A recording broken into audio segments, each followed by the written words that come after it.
we cannot afford, right, to compromise that relationship. So why would we compromise the relationship with our child, with our close ones?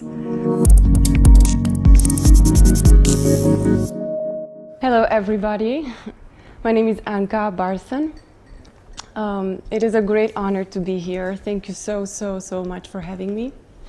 I know some of you, I don't know most of you, but I know that being part of this progressive community and company makes every single one of you someone who's interested in personal growth and development and in positive change. And this is what brings me here to today. So I created a 3-step journey into exploring the parent-child dynamic. And in a nutshell, in step 1, we're going to focus on acknowledging that the parent-child dynamic resides within, in every single one of us. In the second step, we're going to place ourselves in the child's shoes, and just to better understand the child's reality. And then in the third step, we're going to take responsibility for fostering positive change and talk about the practicalities of how to do that. So we are now in step 1.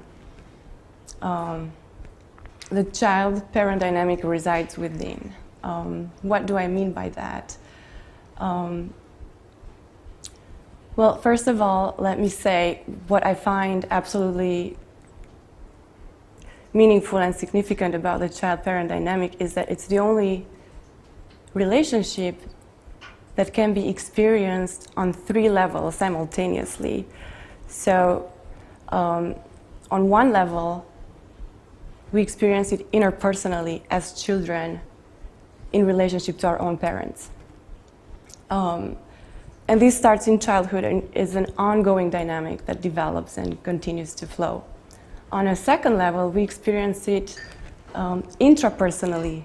So within ourselves, as the inner voice of our child and the inner voice of the parent that we integrate and we embody based on the first level relationship that we experience in our family of origin, right? So what does that mean? If I experience my parents as supportive and loving, then I'm going to embody the voice of the parent as a soothing one, as that safe haven to which I can resort any time in life, even when my parents are no longer around, right?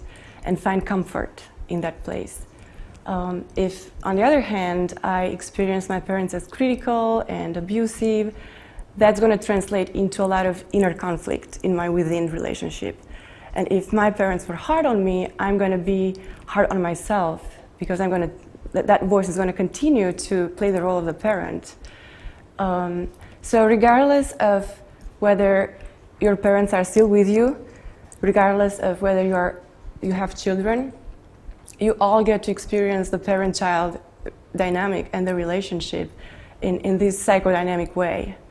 And then finally, in the third level, we experience the child-parent dynamic as parents to our own children.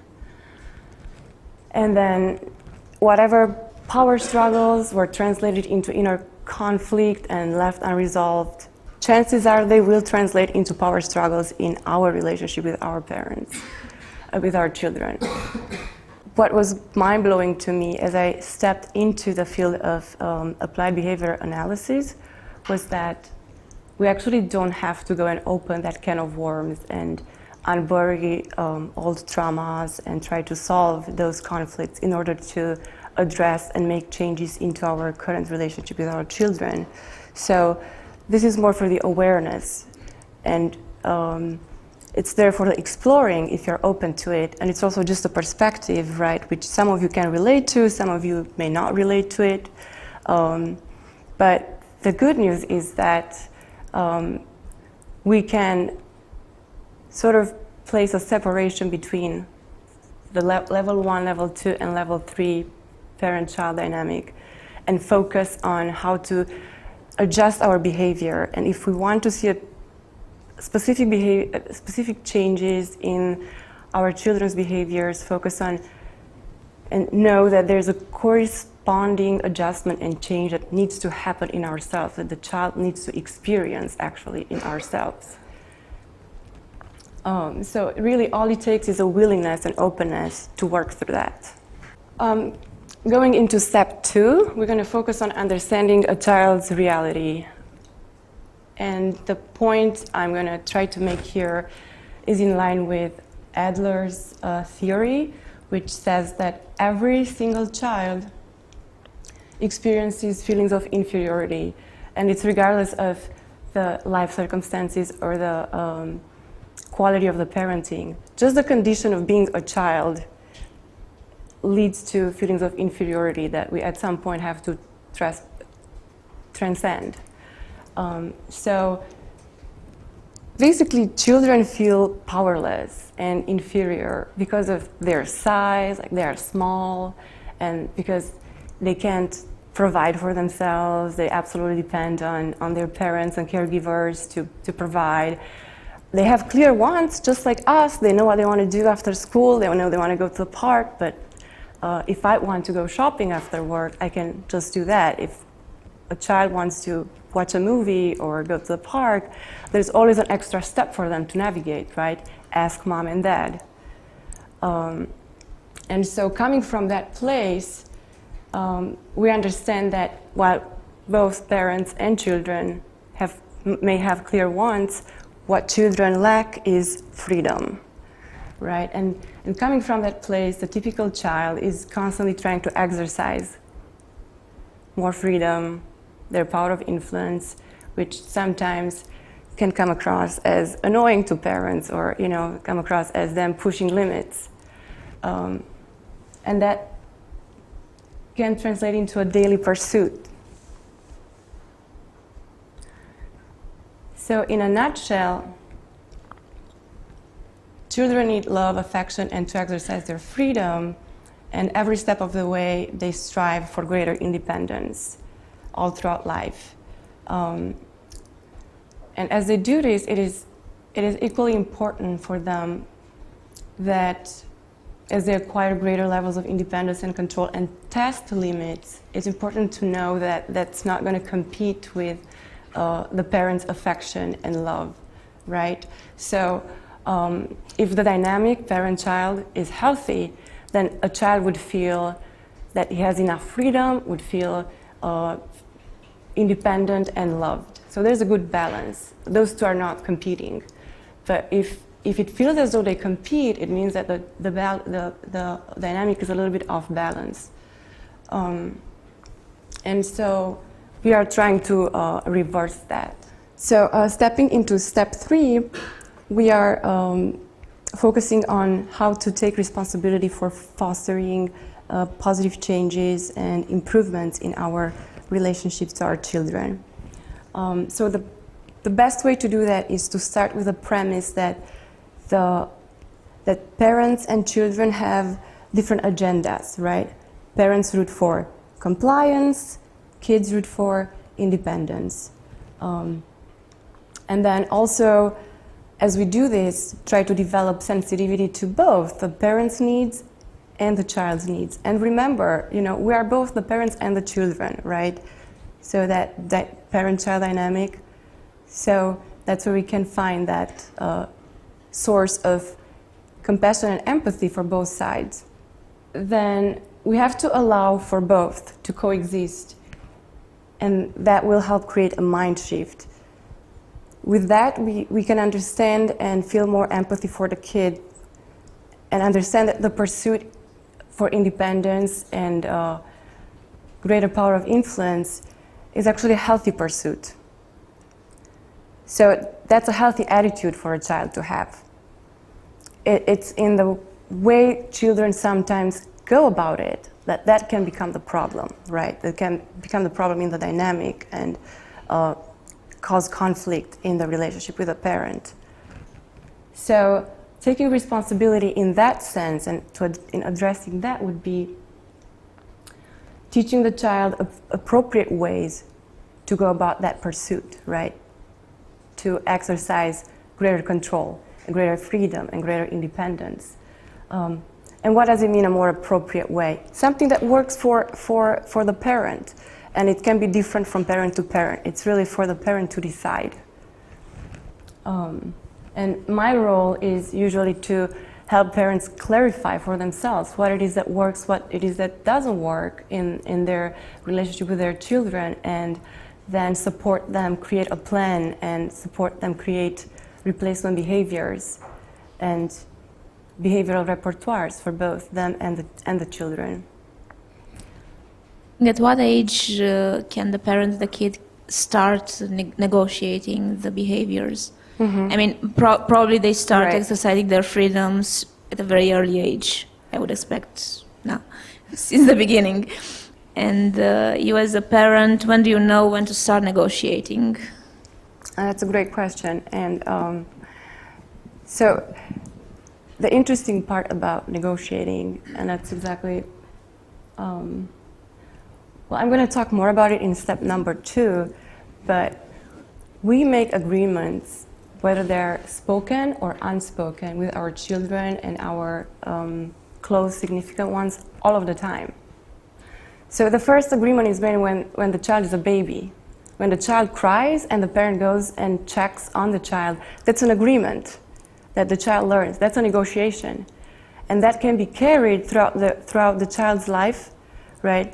If the child continues to engage in that behavior because the child learned as a baby that crying brings the parents' attention and brings the parents checking on them, right? Then they're going to continue to do that until the parent renegotiates that behavior. And that can happen at any time. It can happen when the baby is a baby. It can happen when he becomes a toddler or a child. So it's really, that's where it's our responsibility, because the baby or the child will do what he learned, right? And whatever was reinforced will continue to happen. And it's our job to decide if that continues to work for us and for the relationship and for the child's benefit.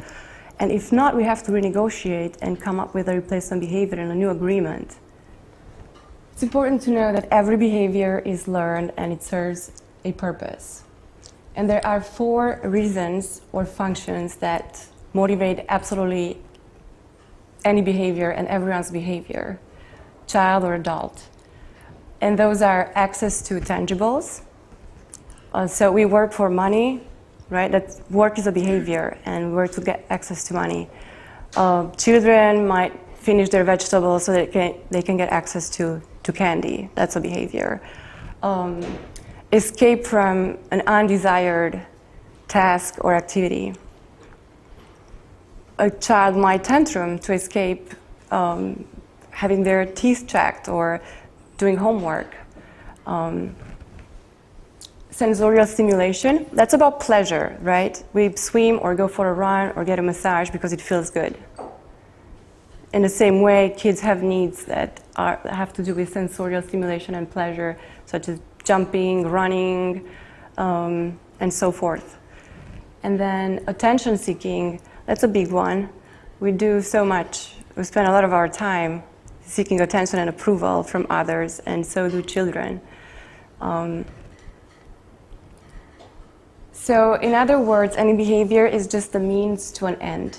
And knowing this, we want to examine, on one hand, what is the purpose that the behavior my child is engaging in right now serves? And then, is this acceptable? Is this appropriate? And does it work for me? And then whatever the purpose, it needs to be fulfilled. So that's something that we need to keep in mind. We cannot just say no to a child without providing an alternative or a replacement behavior, because the child will continue to perseverate, right? Because there's a need that's unfulfilled. And so we have to find a compromise. So whenever we try to change a behavior, we examine which one of the 4, or which combination of functions motivates the inappropriate behavior. And based on that, we come up with a replacement. And that will help us eliminate the inappropriate behavior, which we refer to that as putting the old behavior on extinction. So we no longer provide reinforcement for that behavior. Once we came up with a replacement behavior, consistency is key. That's how it's not words, it's life experience that will teach the child, right? Can you give me an example of Yes. bad behavior and what you've done or what could be done to replace it? Sure. So a common example is tantruming, right, or whining. But let's say tantruming. Tantruming for more access to iPad, right? That's a good one. And so there's so many layers here. And we also have to choose our battles, right? If what we're trying to work on is a tantrum, we're gonna first teach the replacement behavior, which is using appropriate words, right? Appropriate ways of asking for more. So, and then when the child engages in an appropriate way, in a desired way, and it's for the parent, right, to decide how you would like your child to go about that. So you can make that rule. And you reward that new behavior.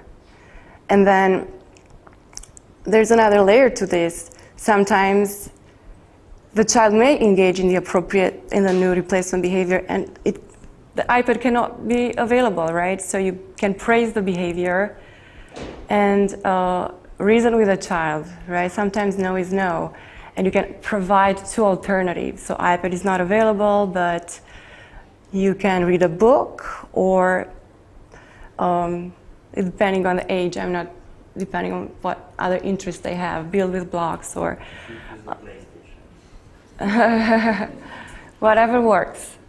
So, and then another layer that comes in when dealing with tantrums is the child might still tantrum, right? So those are your ways as a parent in trying to not just flat out say no, but provide alternatives, teach the replacement behavior, and not give in to the problem behavior. We're putting that on extinction.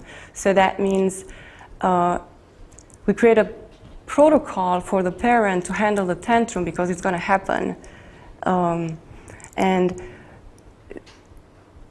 I think it's very significant for the child to know that the parent can handle their behavior. You want to send that message to your child that, okay, if you need to tantrum, I can handle that. I'm going to create space for you to do that, and that is still not going to happen. I still love you. You can do your thing, and then we move on. So the child learns that there are limits, right?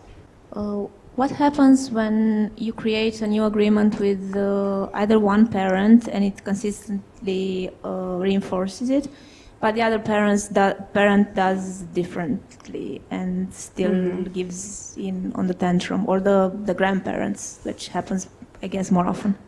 Right. So, I mean, the child receives two different messages.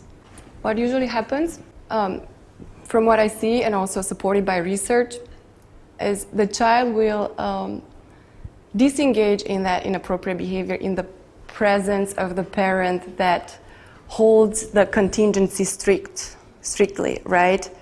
And will engage more in the environments and across the settings where that behavior is allowed. That will happen. So consistency is very important. Children test their limits, and they are very clever at, gauging where and when something is allowed. But they can experience two different alternative behaviors. I mean, with one parent to have an agreement, and with the other parent to have a different agreement, both fighting the same tantrum problem, let's say, and they can adjust with both agreements. I mean, the parents should be aligned, or is it possible for them to have different agreements and both work with the same kid, not mixing for the kid, not being confusing? Right. Well, so if you want to put a behavior on extinction, if we don't want the child to ever engage in that behavior, it's ideal that both parents and caregivers and all providers are on the same page. So that's the toughest part of what I do, getting everyone on the same page. Sometimes it's hard, sometimes it's impossible, and even when it's possible and everyone is trying to be on the same page, it still takes a while to make it happen. But yes, the child will have different agreements with different caregivers, right? And sometimes they're just subtly different. So there's going to be someone who holds the greatest stimulus control with that child. And then that means in the presence of the person who holds the greatest stimulus control, the child will not engage in that behavior. And if the mom is the one, let's say, that first acquires the highest level of stimulus control, we are trying to slowly transfer that control to dad, to grandparents.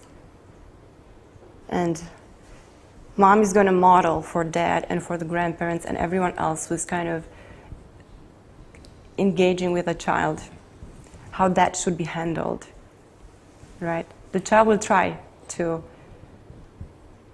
get their way. The children will try to get their way whenever they can.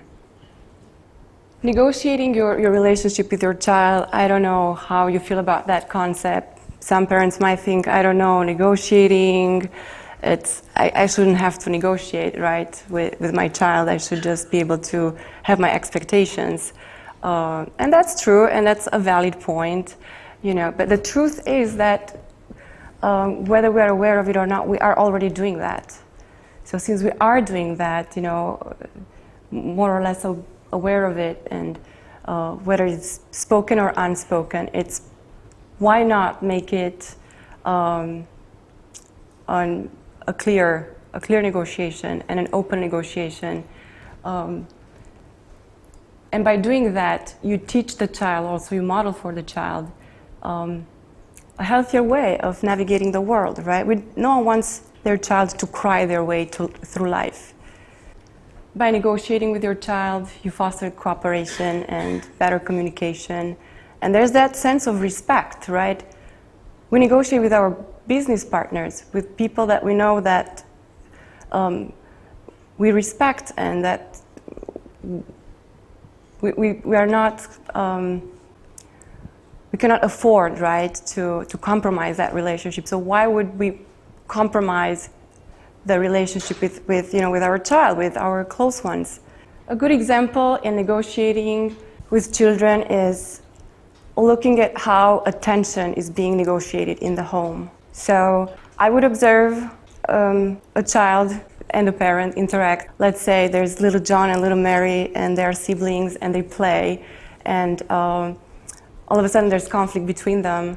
So little John starts to either whine, or there's like a fake cry, right, that comes out of that. And then I just see the mom, like if the mom is cooking, to sort of like just work her way towards where the conflict is and intervene.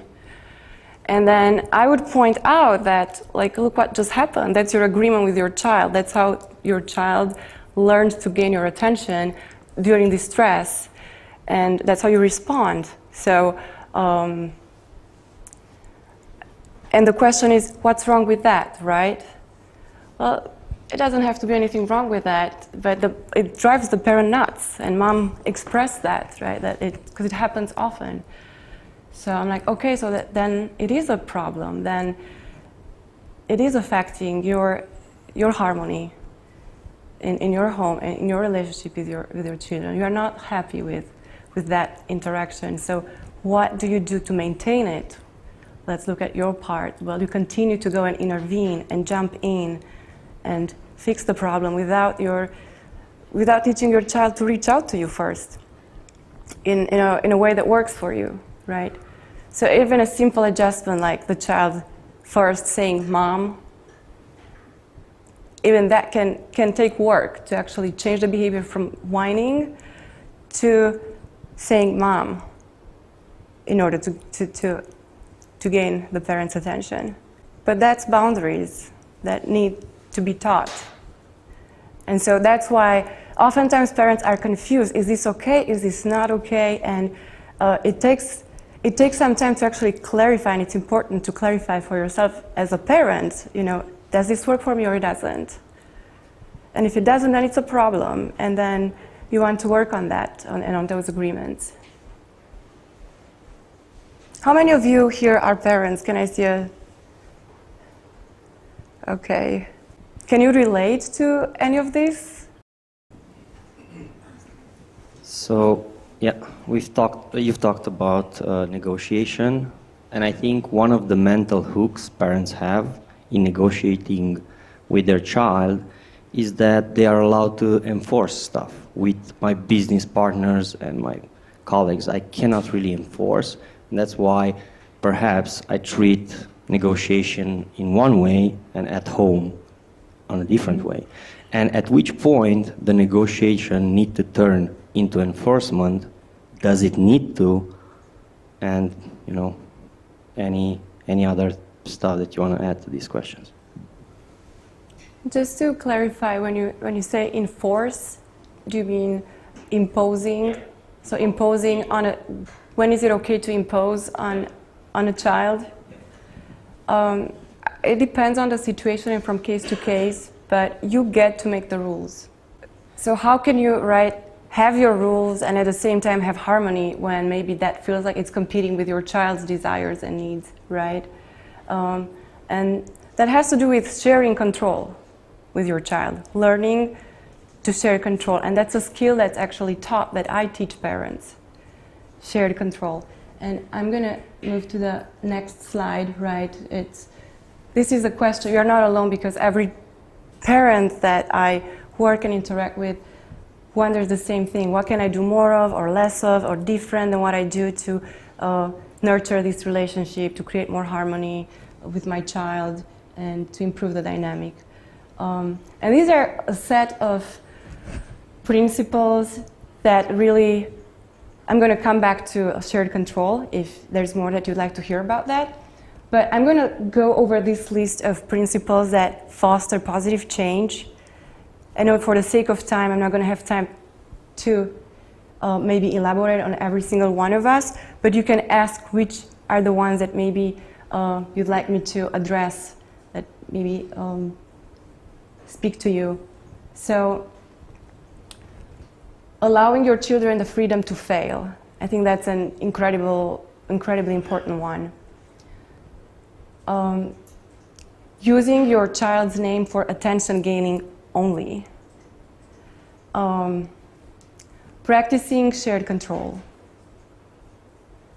Using motivation to get the child to comply, so to foster compliance. Using planned consequences instead of reacting to your child's behavior. Not giving in to inappropriate behavior such as tantrums. And then your child needs to know that you can handle. Okay, can you give us more color examples on these? Sure. Even if it's... Absolutely. There's just a few more, and I'm going to go back and maybe give you a small example, or if there's a specific one that feels hot that you want me to start with that one, let me know. We can do that too. Modeling healthy communication to your child, providing non-contingent attention, saying yes as often as possible, using START directives, and choosing your battles. So that's the list that I compile that I find these are principles that I find very useful in addressing so many concerns. I think it's really important to allow your child the freedom to fail, and a lot of the parents I work with struggle with that, right? So allowing the children to fail in safe ways, it's really important. That helps build their independence, and it's what they need. I'm going to give you an example. A friendly way of letting your child fail is in play, right? Because it's a lot of, there's the greatest chunk of time that kids spend their life and time, and that's where they draw their learning from. So, for example, and I observed this in one of my cases, the child was playing with blocks and was struggling to stack two puzzle pieces or two blocks, and then the mom just went and, like immediately physically prompted and helped and put the little piece into place, And so, and the child was upset about it. And he actually had a reaction, and I explained to her, I'm like, so here he was not ready to receive help.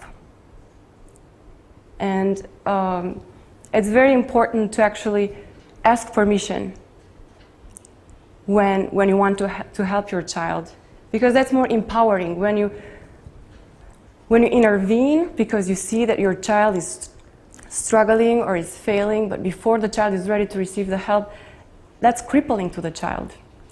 And then you become, or the child is going to experience you as an extension of him or her. And so that means he's going to simply expect that you're going to somehow pop in at those key moments and just fix the problem. And he might even feel resentful if you have to go to the bathroom and can't be there, right, when that happens. So that's why it's not a healthy way of interacting. And it's good to let them fail and to ask them first. Or let me know if you need help. Let me know when it's... So that way you teach them to also reach out. And it's healthy for them to know that you can tolerate, right, them failing and struggling. It's another subliminal message that's healthy for the child to have from the parent. Use your child's name for attention gaining only. I have very many complaints from parents that their children don't respond when they call their names. And I remember when I was a child and my mom would be like, Anca, Anca. And so immediately I would start scanning through my mind, like, what did I do? I think I forgot to do this, or I forgot to... So oftentimes they use their child's name as an instruction.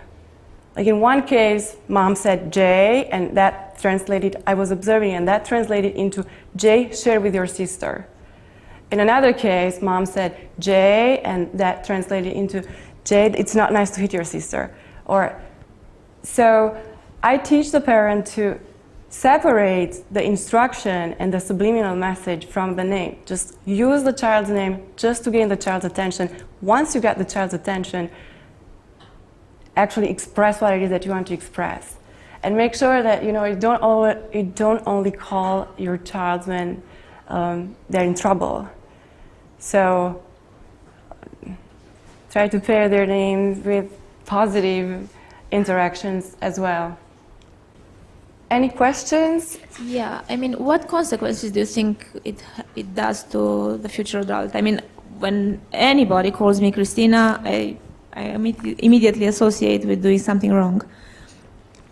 But is it that worse? I mean, okay, I can get over it. So it's the second bullet point on your list. I guess it's important, and maybe you can explain why is it important for us as adults associating our names with something wrong. So I find it important only because a lot of the parents had this complaint. That's why it became important. I'm like, oh, okay, so this is a theme. I realized that it's a pattern. And so I had parents that we created specific goals to work on their children responding to their names. Okay, I understand. Yes. All right, so practicing shared control. That's about balancing control in your relationship with your child. So it's not okay when the balance tips over to the parent having full control or when the child runs the show, right? We actually use motivation in conjunction with shared control.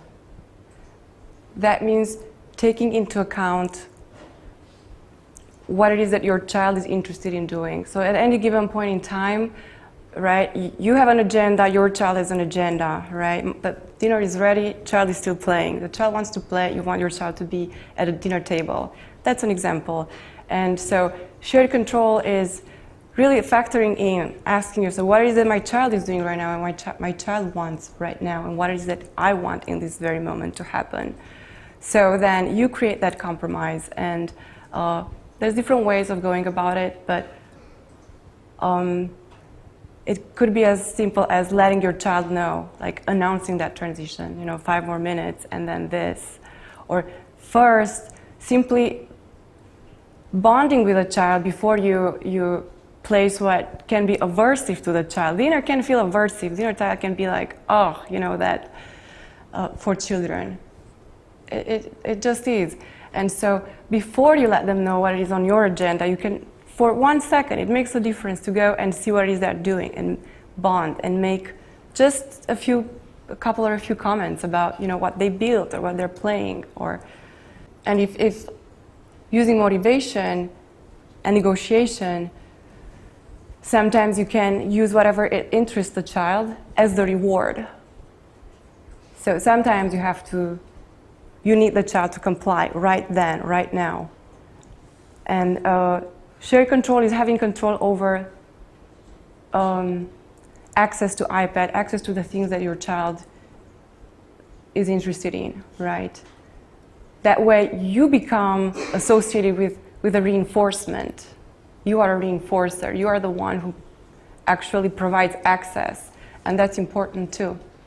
So using planned consequences instead of reacting, and consequences can be positive or negative.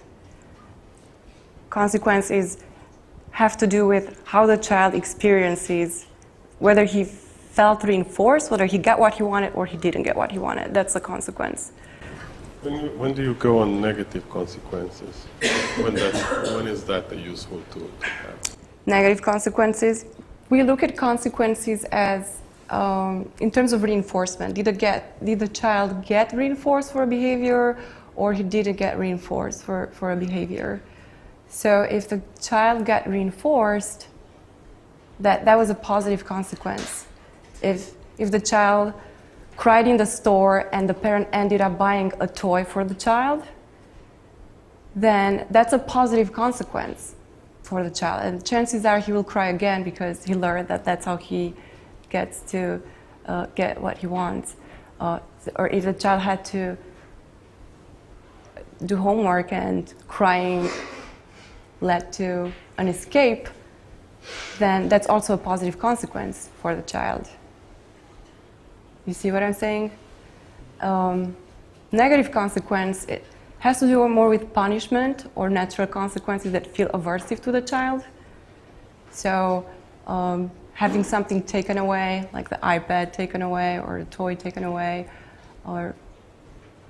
If you had to do that, if you had to take the iPad away, how would you do it? What should you say to be able to do it in a way that doesn't feel hugely conflictual or sort of aggressive? Yeah, that's where planned consequences come into place. So you want to create rules. Whenever you know that there's around the things that are daily issues and concern, you need rules. That's the best way to go about it. In that way, and you have to be contingent. That's also key. In that way, you can always blame the rule. So it's not because of you, it's the rule. Remember, that's what happens after 30 minutes of playing this. We put it away. And so the child learns and complies easily when the rule is in place and is always respected. And I think it's really important to say yes as often as possible. Sometimes even when you say no, I teach parents to find ways to say no by saying yes. So why am I saying that? No feels very harsh on children. They just don't like hearing no. And even if you can still have the same consequence in place, and the child may ask, can I do this right now? Can I? And you can say, okay, can I play? Can I watch a movie? You can say, yes, of course, but first we're going to have to do this, and then yes, of course. So it's always yes, of course, but first, then. That's another way of attaining shared control. It's called grandma's rule. Like first you eat your dinner, then you get your dessert. Can I have a cookie? Yes, but first you have to eat dinner. So that's kind of how it goes. Oh, yeah, start directives. So instead of when the child engages in an inappropriate behavior, or instead of saying don't do that, stop doing that, it's also like the equivalent of no. You want to provide a redirection. So instead of saying don't step in the puddle, walk around. That's a start directive. So you don't draw attention to what you don't want your child to do, but to provide actually a guidance to the behavior that you want your child to engage in. And it actually works. If you say, stop playing with your food, the child, chances are, especially if they're attention vampires and they want whether positive or negative attention, they will continue to do that. But if you say, finish what you have in your plate or eat your food, you actually direct the child to what it is that you want them to do in that moment. So that's a start directive. And choosing your battles, it's also important to know, right? If sometimes, you have to tolerate some behaviors if there's a bigger fish to fry. That's also part of shared control, right? If right now you want your child to do homework, right? You want him to just focus on doing homework. Let's say you tolerate maybe him having a snack in a place that you typically don't let him, or things like that. That's where you compromise. As long as he's doing what it is that it's the most important for you as a parent to know he does in that moment.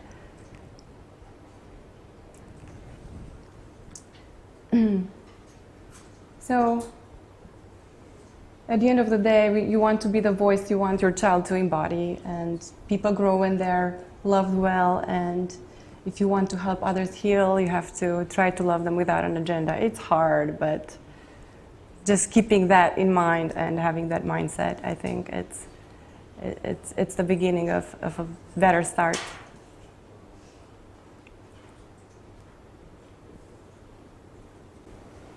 Any other questions? I have lots of questions because it's just so interesting. One question is somewhat unrelated, but I'm curious. What's the science telling us about ADHD? We're in this field of computers and technology, software, iPads, iPhones. I see them everywhere in restaurants, and what does given that you're studying this on a daily basis, what works to help improve these developmental issues? And what does the science tell us? Developmental issues related to attention disorders, and what can we do as parents or future parents to mitigate some of these attention disorders? Or what does the science tell us that works? Well, I think that's the most difficult one of them all, really, because we're so out of control. Like, we have little control in terms of how technology, right, influences us, and there's a lot of addiction also that goes out of control. And I think not just the children, but us too, the parents and the grown-ups, are affected by that. And so we have to admit that too. In my cases, that relates to goals that I've had that I worked on with kids related to staying on task, right? So I have kids who have great difficulty with staying on task, and that's probably the most difficult thing to accomplish. You just have to first meet them where they are, see if they can sit down for only 5 minutes. You incrementally, like literally incrementally, increase and try to expand their focus time, their staying on task time, and you reward the heck out of it, or at least that's what we do, at least at first. Because if the child is not motivated by a task, you have to motivate him, right? You pay him. And then he starts to perform.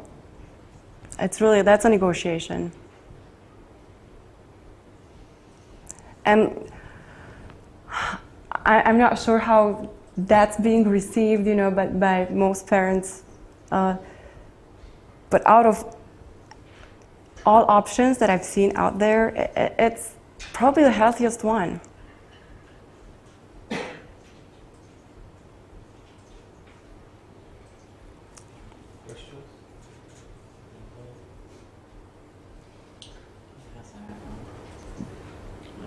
Even though our lives are driven by technology, what do you think about technology in our child's lives?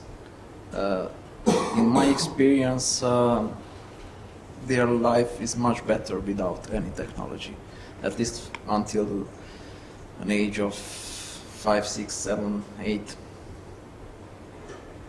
What's your opinion about it? I'm with you on that one.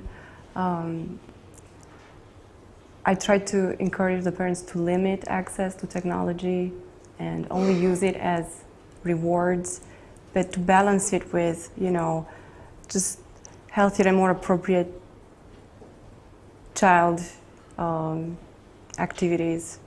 And it's important for children to spend time in nature and to socialize. So it's all about balance, right?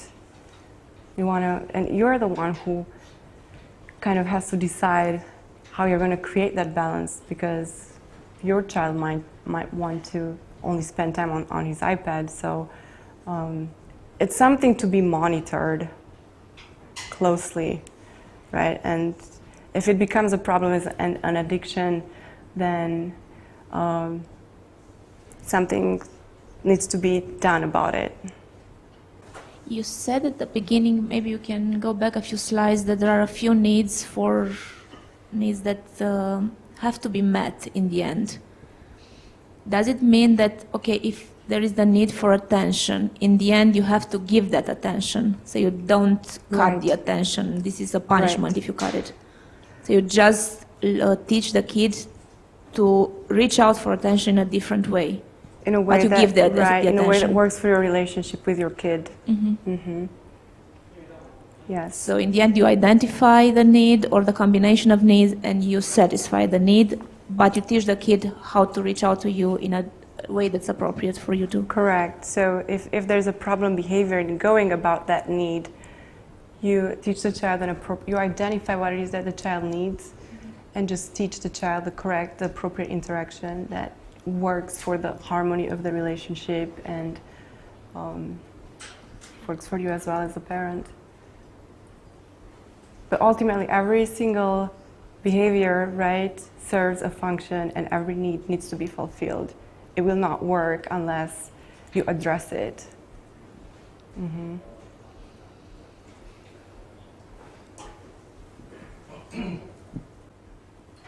So I have a 7-year-old kid, a boy, and a half-year-old girl. My question relates to the kid, the boy.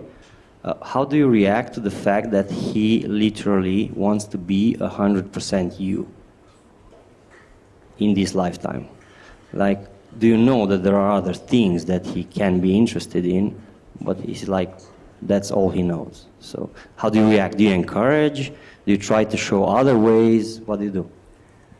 Can you repeat what was it that the child was doing, and the age? So your kid is following you and tries to be like you. Wants a job like you have, and everything. So how do you react? Do you teach him that there are other stuff? There's medicine. Perhaps he likes medicines, or do you just encourage what he thinks he likes? So what's the child's age? 7. 7. I would ask the child, so what it is that you like about what I do? And, see what's the reasoning behind it. Is it just because daddy does it and that he admires you? Or, is it that he he sees he really, you know, there's a true passion for you know, your job, and then I would definitely ensure exposure to other things. And what do you think about this profession? And what do you think about this profession? And how would you like doing this or that or the other?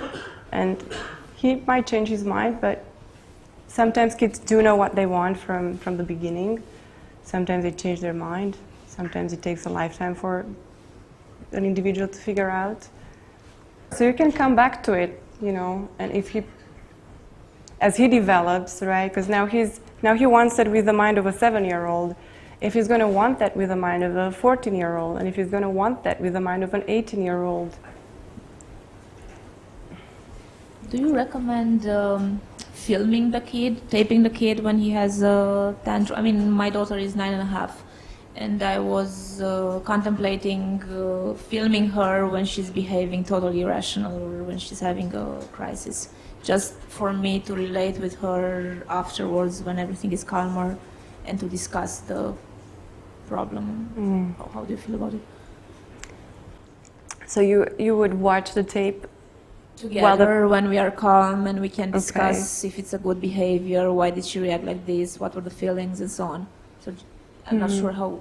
I didn't do it. Oh, you didn't do it. You just. I'm just contemplating if it's a good method for her to see herself behaving inappropriate. I know of research in the ABA field, in my niche, that actually encourages the opposite. Not to say that that is wrong. So this is just a perspective. And oftentimes, when trying to change a child's behavior, we would. So professionals would tape the child and edit the film in ways that the child would see himself doing the desired behavior, actually. Okay, so that kind of goes also with the fact that we tend to point out, look, the other kid is doing the right thing, we should do the same. It's kind of the same. But I don't feel like that would address your questions. You're wondering if that's okay. Yeah. Would that be okay? Yeah, but I understand what you say. So practically a more positive mirror would help than just confronting her with her negative behavior. Yeah, it also depends on how you go about it, you know. I've never tried that personally. I don't know if it's something that I would do, but yes, I don't.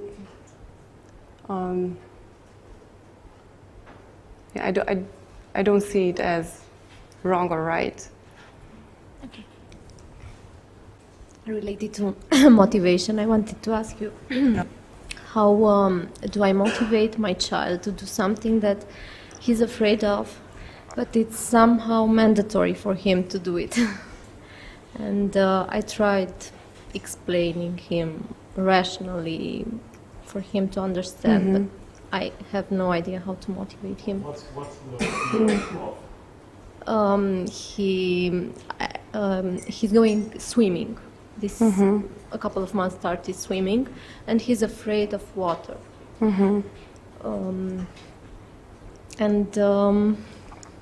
I don't know how to motivate him.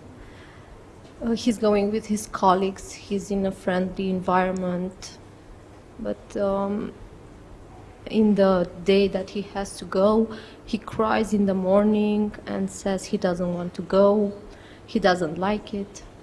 But there, he feels somehow okay, as the coach said. He doesn't show he's very afraid. Only with me at home, he cries and he doesn't want to. At least that's he said. So it sounds like he does go, but he cries and he goes, tries to avoid it. Because he doesn't have an alternative, as he's taken from school. But in the morning, it's very hard for me and my husband because he cries all the morning that he doesn't want to go. So that he's engaging in a behavior that is, right, is motivated by escape. He's trying to escape going swimming. Yes, Right. exactly. And what you want to teach him is that crying, right, and throwing tantrums and kicking is not going to provide that escape. So I would just soothe around that, and we use a lot of priming about like letting the kid know, and a lot of positive associations. And so you want to make that experience as positive as possible, like all the way to the swimming and after the swimming, and definitely, we use praise. How old is your child? 7 years. So definitely praise and encouragement, and ask him, see what it is that would be a true reward for that behavior. And it's once again a negotiation. I wouldn't pay attention to the crying part, especially if he did it. If he already went in and went swimming, then he can do it. So we already know that. Now, had he not done that, I would say, well, we would start with looking at pictures of water and kids swimming in the swimming pool, meet him where he is, and do storytelling around that, and prime him and prep him, and embed a lot of the storytelling with things that are very appealing for the child, like, you're going to get candy on your way there, or that kind of thing. It depends from case to case. Usually sit and talk with the parents and see what it is that motivates the child. Motivation is a really great ingredient in accomplishing anything. I have one final question. It doesn't have to be final. How do you deal with fear? I don't know if you've studied this or not, but I'm really fascinated about, fear of, insects, mosquitoes, or spiders, whatever. But also fear of not watching a movie because it's scary. Mm-hmm. Are there proven ways that work when it comes to tackling fear? Sure, there are. Those are two different examples, but we use gradual exposure. It depends on, what it is that the individual fears, and we meet the person where they are and provide gradual, safe exposure. And we always use also reinforcement and try to make the whole process rewarding.